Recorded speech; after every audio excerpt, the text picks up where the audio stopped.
خاص طور پہ میں چاہتا ہوں وہ پورا منظر کشی آپ کے سامنے، مطلب آپ دیکھنے والوں اور سننے والوں کو بتائیے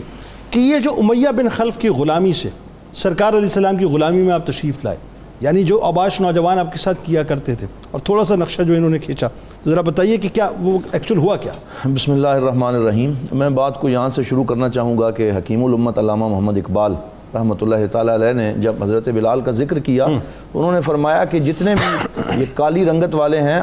تم جو ہے وہ پریشان نہ ہوا کرو، بلکہ فخر کرو کہ جس قبیلے سے تم ہو اس سے بلال کا تعلق ہے۔ مردم چشم زمین یعنی وہ کالی دنیا،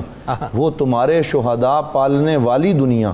گرمی مہر کی پروردہ ہلالی دنیا، عشق والے جسے کہتے ہیں بلالی دنیا، تپش اندوز ہے اس نام سے پارے کی طرح، غوطہ زن نور میں ہے آنکھ کے تارے کی طرح۔ سبحان اللہ۔ اور پھر ان کی اذان کے حوالے سے کہتے ہیں اذان ازل سے تیرے عشق کا ترانہ بنی، نماز تیرے نظارے کا ایک بہانہ بنی، سبحان اللہ، ادائے دید سراپا نیاز تھی تیری، کسی کو دیکھتے رہنا نماز تھی نبی کو، نہیں وہ اقبال نے کہا کسی کو دیکھتے رہنا نماز تھی تیری۔ تو یہ جناب وہ دیکھتے تو سرکار دو عالم صلی اللہ علیہ وسلم، تو میں یہ عرض کروں کہ جب وہ غلامی میں تھے اور پھر وہ جیسے انہوں نے فرمایا کہ سل رکھی جاتی، گردن میں رسہ ڈال کے اس ریت پہ آپ کو لٹایا جاتا کہ جب وہ ریت گرمی سورج کی جذب کرتی اور وہ گردن پہ لگتی تو جسم کا گوشت اس سے پگھلتا تھا۔ اور اس شدید تکلیف کے اندر آپ نے جو نعرہ اپنے لیے پسند کیا تھا وہ نعرہ ہے احد احد احد احد۔ تو کسی نے بعد میں آپ سے پوچھا تھا کہ آپ اللہ اللہ بھی تو کہہ سکتے تھے، رحمان بھی تو کہہ سکتے تھے، تو فرمایا میں نے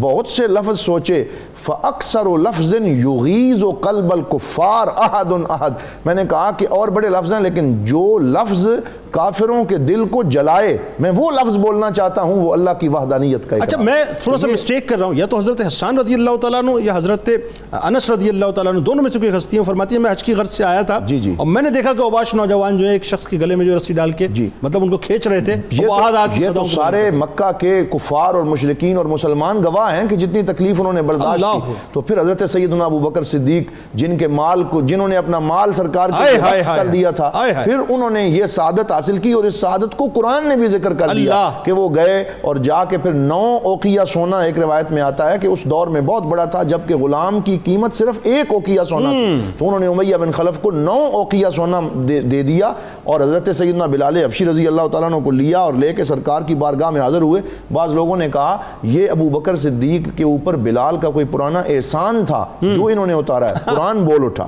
حضرت جبرائیل یہ والی آیات لے کے آئے، وَمَا لِأَحَدٍ عِنْدَهُ مِن نِعْمَةٍ تُجْزَى إِلَّا ابْتِغَاءَ وَجْهِ رَبِّهِ الْأَعْلَى وَسَوْفَ يَرْضَى، کہ صدیق نے جو کیا ہے وہ رب کی رضا میں کیا ہے۔ اور سرکار دو عالم صلی اللہ علیہ وسلم نے حضرت بلال کو پھر سینے سے لگایا، پھر ساری زندگی بڑے تبسم فرمایا، بڑا خوش ہوئے سرکار، خوش ہوئے، اور پھر ساری زندگی خادم خاص کے طور پہ سیدنا بلال حبشی رضی اللہ تعالیٰ عنہ ساتھ رہے ہیں۔ اچھا اس میں ایک بات ڈاکٹر صاحب کے خادم خاص بھی رہے، مؤذن اول بھی بنے اور خزانچی بھی بنے، اور سرکار علیہ السلام کی بروز محشر جو ہے اپنا وہ اونچنی کی مہار پکڑ کے بھی جنت میں تشریف لے جائیں گے۔ یہاں میں یہ روایت عرض کرنا چاہتا ہوں، حضرت سیدنا عمر فرماتے ہیں کہ جب یہ آتے تھے نا حضرت بلال تو آپ فرماتے تھے اجاء سیدنا اعتق سیدنا ابو بکر سیدنا بلال، کہ ابو بکر ہمارے سردار ہیں جنہوں نے ہمارے سردار بلال کو آزاد کیا۔ یہ دونوں ہی سردار ہیں اور اسلام کیا سرداری عطا کرتا ہے، اور کمال یہ کہ یہ دونوں سردار ان کو سردار کہا کرتے ہیں، سبحان اللہ، رنگ و نسل کی تمیز مٹا دیتا ہے۔ اور پھر جناب یہ دیکھیے سرکار فرماتے ہیں کہ میں آیا اور میں نے دیکھا کہ اے بلال تو کیا عمل کرتا ہے کہ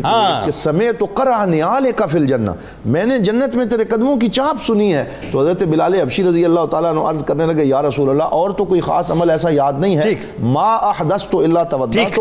یہ نہیں میں جب بھی بے وضو ہوتا ہوں وضو کرتا ہوں اور 2 رکعت نماز پڑھتا ہوں، یعنی ہر وقت طہارت میں رہتا ہوں۔ سرکار نے فرمایا فبذالک یا بلال، اسی وجہ سے چلتا تو مدینے میں ہے، تیرے قدموں کی چاپ جنت میں۔